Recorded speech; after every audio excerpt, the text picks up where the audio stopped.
ಆಮೇಲೆ ಆಗುತ್ತೆ, ಚುನಾವಣೆ ಆಮೇಲೆ ಒಬ್ಬರು ಗೆಲ್ತಾರೆ, ಒಬ್ಬರು ಸೋಲ್ತಾರೆ. ಆ ಒಂದು ವಿಚಾರದಲ್ಲಿ ನಮ್ಮ ಭಾಗದಲ್ಲಿ ದಿನೇಶ್ ಅವರು ಇಲ್ಲಿ ಗೆದ್ದಿರೋದ್ರಿಂದ ಅವರಿಗೆ ಮೊದಲನೇದಾಗಿ ನಾನು ಅಭಿನಂದನೆ ತಿಳಿಸ್ತಾ ಇದ್ದೀನಿ. ಅಭಿನಂದನೆ ತಿಳಿಸ್ತೀನಿ ಅಂತ ಹೇಳ್ಬಿಟ್ಟು ನಾವು ಕರೆಸ್ತೇವೆ. ಕೆಲವರೆಲ್ಲ ಬರೀ ಬೇರೆಯವ್ರ ಬಗ್ಗೆ ಮಾತಾಡೋದು ಅದು ಸಮಂಜಸ ಅಲ್ಲ. ನಮಗೆ ಅವೇನಿದ್ರು ಕಾರ್ಯಕ್ರಮ ಮಾಡಬೇಕು, ಜನರ ಸೇವೆ ಮಾಡಬೇಕು. ಅವರ ಒಂದು ಇದರಲ್ಲಿ ಬರ್ತಕ್ಕಂಥ ವ್ಯಾಪ್ತಿಯಲ್ಲಿ ಬರ್ತಕ್ಕಂಥ ಸಂಘಗಳಿರ್ಬೋದು, ಅದನ್ನು ಯಾವ ಥರ ಅಭಿವೃದ್ಧಿ ಮಾಡಬೇಕು ಅಂತ ಎಲ್ಲರಿಗೂ ಹೇಳ್ಬೇಕೇ ಇಲ್ಲ. ಅಲ್ಲಿ ಕರೆಸ್ಬಿಟ್ಟು ನಿಮ್ಮ ಮುಂದೆ ಅವ್ರ ಹಂಗೆ ಹಿಂಗೆ ಅಂತ ಹೇಳೋದು ನನಗಂತೂ ಸಮಂಜಸ ಕಾಣ್ತಾ ಇದೆ. ನಾನು ನೋಡಿದಂಗೆ ನಾವೆಲ್ಲ ಕಷ್ಟಪಟ್ಟು ಬೇರೆ ಬಂದಿದ್ದಾರೆ. ಅವ್ರಿರ್ಬೋದು, ನಾವಿರ್ಬೋದು, ಇರ್ತಕ್ಕಂಥ ಲಿಮಿಟ್ಸ್ಗಳು ಎಕ್ಸೆಪ್ಟ್ ನಮ್ಮ ಶಿಕ್ಷಕರಿಗೆ. ಯಾಕಪ್ಪ ಅಂತಂದರೆ ಅವರು ತಾತ್ವಿಕದಿಂದ ಜಮೀನ್ದಾರರು ಸಾಕಾರರು ಅವ್ರು ಹೇಳ್ಬೇಕು ಎಲ್ರಿಗೂ ಅಂತದ್ದು. ಅವರೇ ಯಾವತ್ತೂ ಮಾತಾಡೋಕೆ ಬರೋದಿಲ್ಲ ಇಂಥ ವಿಚಾರದಲ್ಲಿ.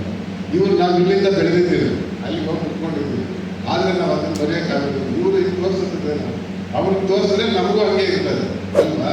ಅದರಿಂದ ಬೇರೆಯವ್ರ ಬಗ್ಗೆ ಮಾತಾಡೋದು ನಮ್ಗೇನು ಜವಾಬ್ದಾರಿ ಕೊಟ್ಟಿರ್ತಾರೆ ಆ ಜವಾಬ್ದಾರಿನ ಸಮಾಜದ ನಡೆಸ್ಕೊಂಡು ಹೋದ್ರೆ ನಾಳೆ ಬೆಳಿಗ್ಗೆ ಇನ್ನೊಬ್ಬರು ಬಂದು ನಿಮ್ಮನ್ನ ಬೇಷ್ ಅಂತ ಒಪ್ಕೊಂತಾರೆ.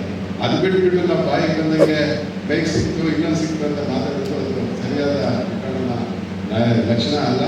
ಅದನ್ನು ತಿಳ್ಕೋಬೇಕು. ಇವಾಗ ಅಭಿವೃದ್ಧಿ ಅಂತಂದರೆ ನಮ್ಮ ತಾಲೂಕಲ್ಲಿ ಶಿವಶಂಕರ ರೆಡ್ಡಿ ಅಂತಂದರೆ ಅಭಿವೃದ್ಧಿ. ಇಲ್ಲಿರ್ತಕ್ಕಂಥ ಮಾಜಿ ಸೇರಿ ಎಲ್ರಿಗೂ ಗೊತ್ತು, ಈ ತಾಲೂಕರಿಗೆ ಎಲ್ರಿಗೂ ಗೊತ್ತು. ಯಾವ ಮೂಲೆ ಹೋದ್ರೂ ಕೂಡ ಶಿವಶಂಕರ ರೆಡ್ಡಿದ ಅಲ್ಲಿಗೆ ಕಾಣಿಸ್ತದೆ ಅಭಿವೃದ್ಧಿ ಏನಂತ. ಇವಾಗ ನಮ್ಮ ತಾಲೂಕಲ್ಲಿ 25 ವರ್ಷದಿಂದ ಸಾವಿರಾರು ಕೋಟಿ ತಂದು ಸಾವಿರಾರು ಕೆಲಸಗಳು ಮಾಡಿಸ್ತಾರೆ. ಅದು ಅಭಿವೃದ್ಧಿ ಮಾಡಿಲ್ವ? ಇವರಿಲ್ಲ ಇನ್ನೆಲ್ಲ ಮೊನ್ನೆ ಬಂದು ನಾನೆಲ್ಲ ಮಾಡಿಬಿಟ್ಟಿದ್ದೀನಿ, ನೀರೆಲ್ಲ ಮಾಡಿಬಿಟ್ಟಿದ್ದೀನಿ ಅಂತ ಹೇಳಿದ್ರೆ ಕಣ್ಣಿಗೆ ಯಾರಿಗೂ ಮುಚ್ಚಕ್ಕಾಗಲ್ಲ. ಎಲ್ಲರಿಗೂ ಕಣ್ಣಿಟ್ಟಿದ್ದಾರೆ, ನೋಡ್ತಾ ಇರ್ತಾರೆ ಯಾರ್ಯಾರು ಏನು ಮಾಡಿದ್ದಾರೆ. ಅವ್ರ ಕಾಲದಲ್ಲಿ ನಿಮ್ಮ ಕಾಲದಲ್ಲಿ ನಿಮ್ಗೆ ಜವಾಬ್ದಾರಿ ಕೊಟ್ಟಿದ್ದಾರೆ. ಜವಾಬ್ದಾರಿನ ಸರಿಯಾಗಿ ನಿಭಾಯಿಸ್ಕೊಂಡು ಹೋಗ್ಬೇಕು. ನೀವು ಕೊಟ್ಟಿರೋದೇನೆ ಜವಾಬ್ದಾರಿ ಅಭಿವೃದ್ಧಿ ಮಾಡೋದ್ರಿಂದಾನೆ ಸುಮ್ಮನೆ ಕಾಮೆಂಟ್ ಮಾಡೋದು. ಕೊಟ್ಟಿರೋದು ಎಲ್ಲ ಮಾಡಬೇಕಾಗ್ತದೆ. ಆಮೇಲೆ ಚುನಾವಣೆ ಬರುತ್ತೆ, ಹೋಗುತ್ತೆ, ಸೋಲ್ತಾರೆ, ಗೆಲ್ತಾರೆ. ಇವಾಗ 4-5 ಜನ ಇವತ್ತು ಮಾಡೋದಕ್ಕೆ ಅಷ್ಟು ಹೆಮ್ಮೆ ಪಟ್ಟರೆ ಇವರು ಸಾವಿರಾರು ಜನ ನಾಯಕರು ಬೆಳೆಸಿದ್ದಾರೆ. ನಗರಸಭೆಯಲ್ಲಿರ್ಬೋದು, ತಾಲೂಕು ಸಭೆಯಲ್ಲಿರ್ಬೋದು, ಜಿಲ್ಲಾ ಪಂಚಾಯತ್ ಇರ್ಬೋದು, ಸಹಕಾರಿ ಸಭೆಗಳಿರ್ಬೋದು, ಸಾವಿರಾರು ಜನ ಲೀಡರ್ನ, ಸಾವಿರಾರು ಜನ ಡೈರೆಕ್ಟರ್ನ ಅವರು ಬೆಳೆಸಿ ಕಳಿಸಿದಾರಲ್ಲ, ಅವ್ರಿಗೆ ಎಷ್ಟು ಹೇಳ್ಬೇಕು ಅವೆಲ್ಲ ನಾವು. ಅದರಿಂದ ಈ ಮಾತುಕತೆ ಏನು ಪ್ರಯೋಜನ ಆಗೋದಿಲ್ಲ. ಯಾರಿಗೆ ಜವಾಬ್ದಾರಿ ಕೊಡ್ತಾರೋ ಆ ಜವಾಬ್ದಾರಿ ಸರಿಯಾದ ರೀತಿಯಲ್ಲಿ ನಿಭಾಯಿಸಿದ್ರೆ ಮಾತ್ರ ಅವ್ರ ದೇಶ ಅಂತ ಅವ್ರು ಕಲಿತಾರೆ. ಇವಾಗ ನಮ್ಮ ದಿನೇಶ್ ಹೇಳ್ತಾರೆ, ನನ್ನ ಸಲಹೆ ಇವಾಗ ಆಗಿದೆ, ಚುನಾವಣೆ ಆಗಿದೆ. ಚುನಾವಣೆ ಆದಮೇಲೆ ಎಲ್ಲ ಮುಗೀತು. ಓಟ್ ಹಾಕಿರೋರು ನಮ್ಮವರೇ, ಆಗದೇ ಇರೋರು ನಮ್ಮವರೇ. ಯಾರು ಬಂದು ನಮ್ಮ ಹತ್ರ ಕಷ್ಟ ಆದಮೇಲೆ ನಮ್ಗೆ ಏನು ಬರ್ತಾರೋ ಅವ್ರ ಅವ್ರ ಸಮಸ್ಯೆನ ಇದನ್ನು ಮಾಡಿ ಕಳಿಸ್ದಾಗ ಮಾತ್ರ ಅವ್ರ ಬೆಲೆ ಗೌರವ ಜಾಸ್ತಿ ಆಗುತ್ತೆ.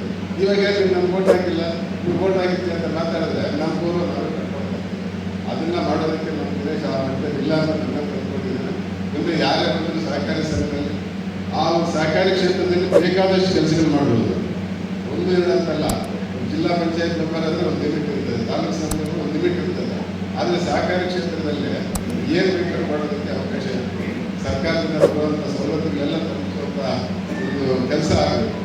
ಮತ್ತು ಒಂದು ಮೀಡಿಯೇಟ್ ಇರ್ತದೆ ಸರ್ಕಾರಕ್ಕೂ ಮತ್ತು ಆ ಸಂಸ್ಥೆಗೂ ಮತ್ತು ಮುಂದಿರ್ತಕ್ಕಂಥ ನಮ್ಮ ಸಂಘಗಳಿಗೆ. ಅದನ್ನು ಸರಿಯಾದ ರೀತಿಯಲ್ಲಿ ನಿಭಾಯಿಸಿ ಅವ್ರಿಗೆಲ್ಲ ನ್ಯಾಯ ವ್ಯವಸ್ಥೆಗೆ ಮಾತ್ರನೇ ನಮಗೆಲ್ಲ ಬೆಳತಟ್ಟಿ ಪರವಾಗಿಲ್ಲ ಅಂತ ಹೇಳೋದು. ಅದರಿಂದ ಮುಂದೆ ಆ ಕೆಲಸ ನಮ್ಮ ದೇಶ ಮಾಡ್ತಾರೆ ಅಂತ ನಾನು ಅಂದ್ಕೊಂಡಿದ್ದೀನಿ. ಈ ಥರ ಸಮಾರಂಭಗಳು ಮಾತಾಡಬೇಕಾದ್ರೆ ಸ್ವಲ್ಪ ನಮಗೂ ಜವಾಬ್ದಾರಿ ಇರಬೇಕು.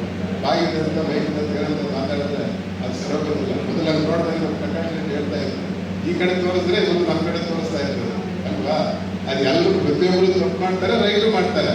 ಆದರೆ ತಪ್ಪು ಮಾತ್ರ ಎತ್ಕೊಂಡು ರೈಟ್ ಬಿಟ್ಬಿಟ್ಟು ಬೈಬೋದು. ಯಾವಾಗಲೂ ರೈಟ್ ಮಾಡೋದಕ್ಕೆ ತಪ್ಪಿದ್ರೆ ತಪ್ಪು ಮುಚ್ಕೋಬೇಕಾದ್ರೆ ಆಯ್ತು, ನೀನು ಬೆಳೆದಿರೋದಂಗೆ ನಾನು ಬೆಳೆದಿರೋದಂಗೆ ಇನ್ನೊಂದು